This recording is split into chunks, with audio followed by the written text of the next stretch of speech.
Okay, this is a reaction video. This is from Lost in the Pond. I haven't done one of these in a while. American inventions that changed Britain forever. Let's see what it has to do with this. Just hide it in the bookshelf. America may not have invented the English language, but in its short time on Earth, it has invented plenty of other things. In fact, as somebody who's lived here for 1.6 decades, I've come to realise that these inventions impacted not just the United States, but the rest of the world, including Britain. Now, before Uncle Toby clicks away thinking, what could Americans possibly have given us that we didn't improve with a stiff upper lip and a dollop of sarcasm? Hold your horses, because this isn't just about what's my line. I'm talking about those inventions that crept into our homes, our streets, and even our pockets. And there are so many of them that if this video does well, there will definitely be a part 2, and if it tanks, then just forget I said that. Oh, and speaking of future videos, if you're subscribed to this channel, thanks! If not, do that now! Yes, please click like, share, and subscribe for Lawrence as well as for me as well. I would appreciate it as well. In the meantime, without any more faffing about, here are 7 American inventions that changed Britain forever. Escalators, yes, I would imagine those would be pretty interesting things to just to help Britain, change Britain. The escalator, invented in 1891 by American inventor Jesse W. Reno. The first functioning escalators were originally more of a Coney Island novelty than a practical solution. Picture this, 19th century thrill seekers stepping onto these mechanical wonders, treating them like the fairground attractions they were. It was less mind the gap and more hold on to your hat. Meanwhile, across the pond, we Brits were quite happy with stairs. Climbing was practically a sport. But by the early 20th century, escalators started to sneak into places like Harrods and the London Underground. And just like that, the British reluctance to embrace modernity crumbled, though not without drama. Legend has it that the first riders were so unnerved by the experience, they were given brandy to calm themselves down. Well, nothing like a little bit of alcohol as a pick-me-up. I can understand that. Today, escalators are found in shopping centres all across Britain. And let's not forget the quintessentially British queuing etiquette that comes with it. Stand on the right, walk on the left, something largely eschewed in the United States. From America. Actually, they do that in the United States sometimes. American novelty to British necessity, the escalator proved that sometimes it's okay to take the easy way up. Ah, ketchup. Practically synonymous with American dining. But I think in Britain they call it tomato sauce, don't they?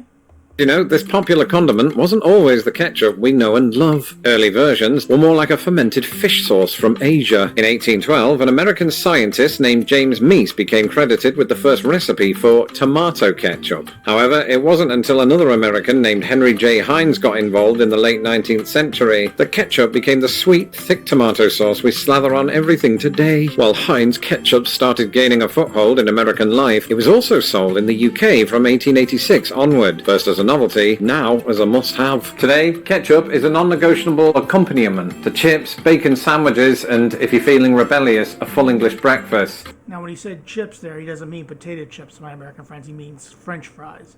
And let's not ignore its role in settling family disputes over dinner. Red sauce or brown sauce. So cheers to Heinz, which also launched baked beans in the UK, paving the way for that most British of meals, beans on toast. Of course. Yeah, that's something I do not wish to try. Even though I am going to London next month, I have no intention of getting beans on my toast. Beans, period. I did not know, be sure to I did not know the U.S. invented the electric guitar. Strap in for this one, because this is one of the coolest inventions ever made, the electric guitar. Depending on your definition of electric guitar, it was invented in the 1930s by a handful of American pioneers like George Beecham and Adolf Rickenbacker. Originally designed to give jazz and swing musicians more volume, it quickly became the backbone of genres like rock and or roll. Now, Americans might have built the electric guitar, but the British helped to make it a cultural phenomenon. Yeah, I would have thought the British were the ones who invented the electric guitar, not the Americans. But you learn something new every day. But that is interesting.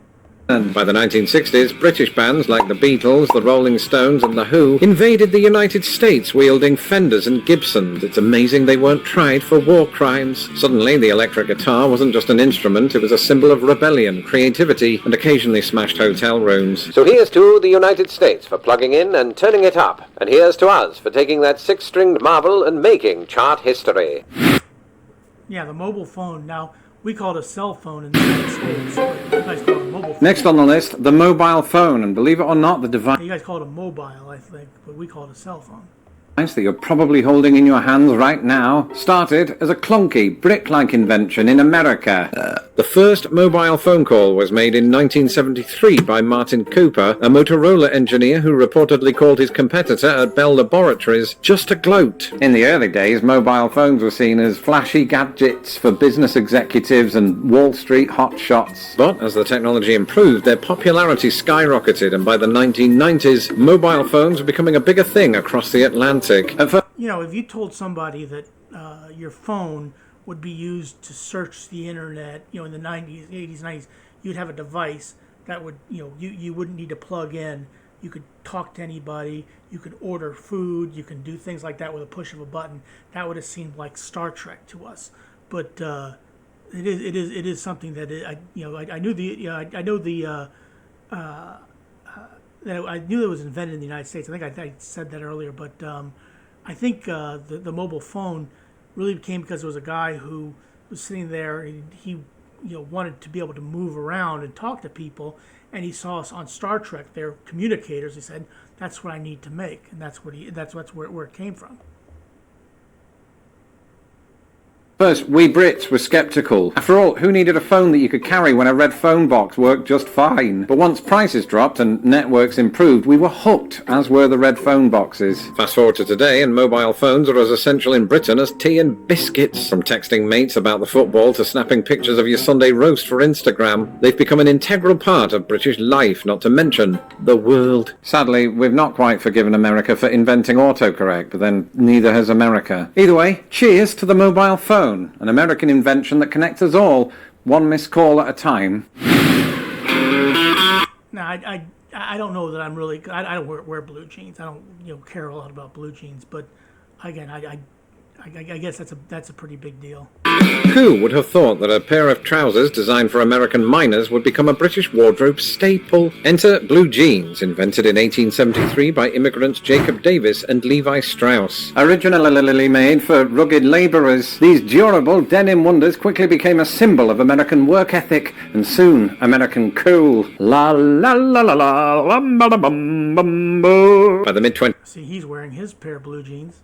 century, Hollywood icons James Dean and Marlon Brando were rocking jeans in films, turning them into a global fashion statement. In the US, they were the ultimate symbol of rebellion and youth culture. Across the pond, however, Brits were a bit slower to embrace denim jeans. I mean, trousers were supposed to be formal, weren't they? But then came a decade known to most as the 60s, when Britain began to emulate American subculture. And today, whether you're heading to a football match or riding the escalator at the shopping centre, chances are you've got at least one pair of trusty blue jeans in your wardrobe. So I don't actually have any blue jeans. I have some jean shorts, but not blue jeans like he's talking about. thank you, America, for giving us trousers that can survive anything, including a drunken tumble into the River Freshney in 2005. Now, this is something that my mom told us about, the microwave. When she was in college, they made some cookies with microwave, and they said, "You're going to have this in your house when you grow up." My mom's like, "Oh yeah, you're right. This is all science fiction." Well, we had microwave. The microwave oven, the magical box that warms up your hot pocket, was an accidental invention. Percy Spencer, an American Raytheon engineer and a man who apparently thought nothing of carrying chocolate bars in his pocket, discovered the power of microwaves in 1945. While working on radar technology, Spencer noticed that microwaves caused said chocolate bar to melt, and instead of wondering if he had an overheating problem, he accidentally invented the microwave. We've all done it. By the 1970s, microwaves started to take off in US households, heralding in a new era of convenience. Americans were now free to create new delicacies like rubbery hot dogs, lava-like TV dinners, and of course, popcorn that's either perfect or charcoal. There really is no in between. The device was an instant hit among families who no longer had time for the oven or basic movement. Meanwhile, across the pond, the British were initially skeptical. After all, why replace a cooker with a contraption? They always seem skeptical about some of the things that we invent, but then when you found out you can use it, you end up it's like one of the greatest things since sliced bread. You wonder what your life is like without it. Caption that looked like it was borrowed from Star Trek. But slowly we came around, realizing that the microwave wasn't just for reheating last night's takeaway, but other stuff like, Heinz baked beans. Today you'll find it in kitchens across the motherland, saving countless hours that would have otherwise been spent making a full-on spag bol. Not that we've cut back on those either.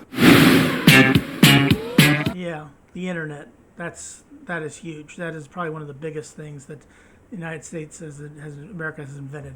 And finally, the internet, an invention that forever changed the way we communicate. For instance, right now, from the other side of the Atlantic, Uncle Toby is able to write, No, the internet were invented by Tim Berners-Lee, an Englishman. And while Berners-Lee did invent the World Wide Web, its related HTML language, and other stuff I don't understand, that's not the same thing as inventing the internet, Tobe, so shut it. Instead, it was a product of the US military. Yeah, Al Gore did not invent the internet, even though that's one of the things that people talk about.